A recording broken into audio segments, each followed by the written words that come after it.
हम एक problem discussion कर रहे हैं। ये इलेक्ट्रोस्टैटिक का प्रॉब्लम है और बहुत ही पावरफुल क्वेश्चन है। आपको यहाँ पे कॉन्सेप्ट समझना पड़ेगा।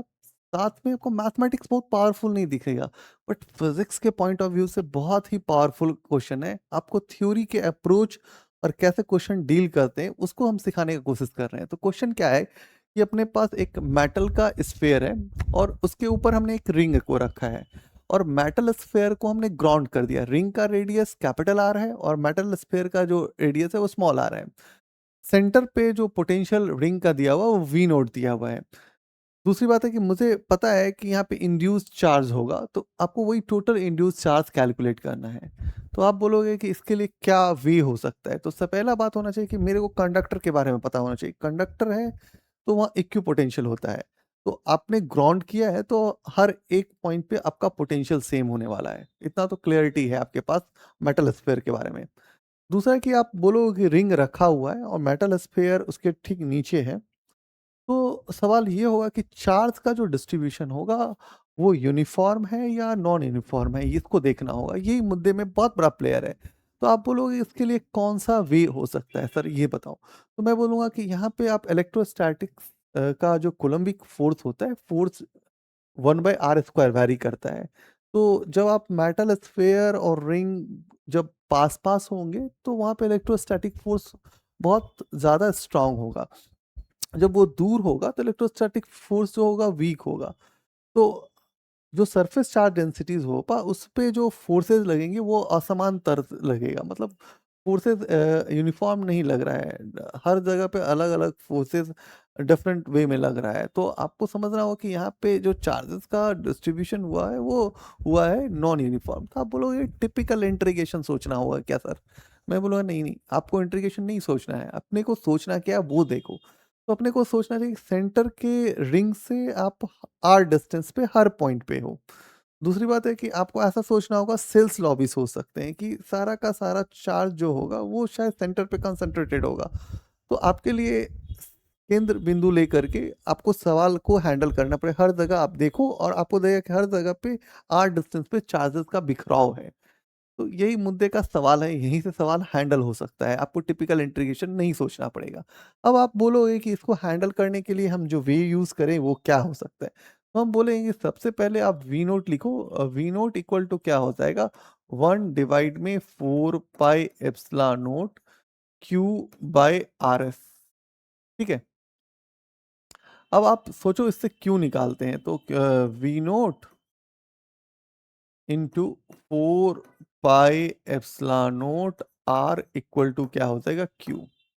पोटेंशियल आप स्फीयर का लिखोगे तो क्या हो जाएगा, -4 pi epsilon nought q by r, यही हो जाएगा। दूसरा है कि आप पोटेंशियल स्फीयर का लिख दिए कि वो निगेटिव हो गया। अब आपको रिंग का देखना पड़ेगा।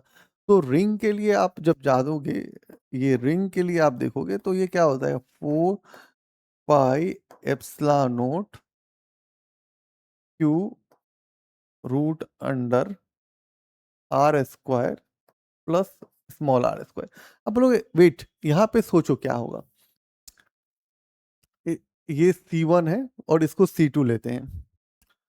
तो आपको पता है कि आपको रिंग के हर एक पॉइंट्स पे निकालना होगा, तो वो बेसिक सा पता होता है। रिंग के हर एक पॉइंट पे आप क्या करोगे, इस पॉइंट से यदि निकालना है तो आप यहाँ से एक ड्रॉप कीजिए, यहाँ से C2 हो जाएगा। यहाँ का रेडियस कितना हो जाएगा, स्मॉल आर, और ये कैपिटल आर। तो यहाँ से ये कैलकुलेट करोगे तो क्या बनेगा, पाइथागोरस ही तो बनेगा। तो आपको सिर्फ पाइथागोरस सोचना होगा। ऐसे भी आप एक रिंग पे जब पोटेंशियल निकालते हैं किसी भी पॉइंट पे, तो आप क्या करते हो, कैपिटल आर जिस पॉइंट पे निकालते हो फिर वहां से पाइथागोरस चूज कर लेते हो। तो आपको रिंग पे पोटेंशियल्स का इंफॉर्मेशन है तो आप उसको यूज कीजिए। ठीक है?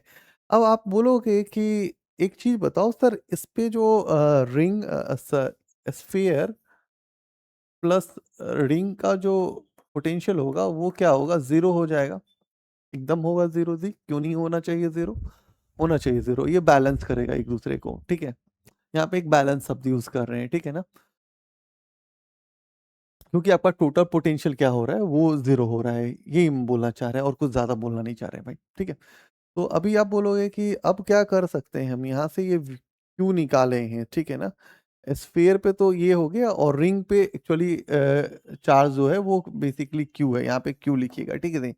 तो आप सर यहाँ से क्यू का फॉर्मूला सेटअप कर लिए तो हाँ कर सकते हैं। तो ये हो जाएगा 1 डिवाइड में 4 पाई एप्सिलॉन नोट और इस क्यू के जगह क्या लिखोगे? V nought 4 pi epsilon note r divide में क्या हो जाएगा? Root under are square plus small are square. ये 4 पाई एप्सिलॉन नोट भाई 4 पाई एप्सिलॉन नोट कर जाएगा। तो ये रिंग के लिए जो आपका फॉर्मूला आ जाएगा वो क्या आ जाएगा? V naught capital R divide में root under are square plus small are square, ठीक है। अब आप इसके लिए तो आपको पता है कि क्या लिखा है आपने? -1 डिवाइड में 4 pi epsilon nought q by r plus V nought into r divide में रूट अंडर आर स्क्वायर, तो ये इक्वल टू 0, ठीक है। अब इसको क्या लिखेंगे? -q डिवाइड में 4 pi epsilon note r equal to minus V nought r और ये हो जाएगा root under are square plus are square. यहाँ से ये और ये तो कैंसिल हो जाएगा, आप q निकालने जा रहे हैं तो q इक्वल टू क्या हो जाएगा? 4 pi epsilon note R into capital R into V note divide में Q R square plus are square. क्योंकि आप इंड्यूस चार्ज निकाल रहे हैं तो आप माइनस क्यू लिखा कीजिएगा, मैग्नीट्यूड में मत लिखिए। माइनस क्यू इक्वल टू क्या हो जाएगा? 4 pi epsilon nought small r into capital R into V note divide में क्या हो जाएगा? Root under are square plus are square. अब बताओ एडवांस में ऐसे क्वेश्चंस देंगे तो आपको मैथ्स तो नहीं ज़्यादा लिखना पड़ा बट आपको फिजिक्स कितना सारा चीज़ समझना पड़ा। तो आप हर एक फिजिक्स के पॉइंट को कोरिलेट कीजिए, हैंडल कीजिए, आपके लिए आसान हो जाएगा। तो स्नेल्स लॉ, क्या-क्या चीज़ें मैंने बताया है, फोर्स का रिलेशंस, हर चीज़ को ध्यान से देखो तो सवाल बन जाएँगे। तो आज के लिए थैंक यू।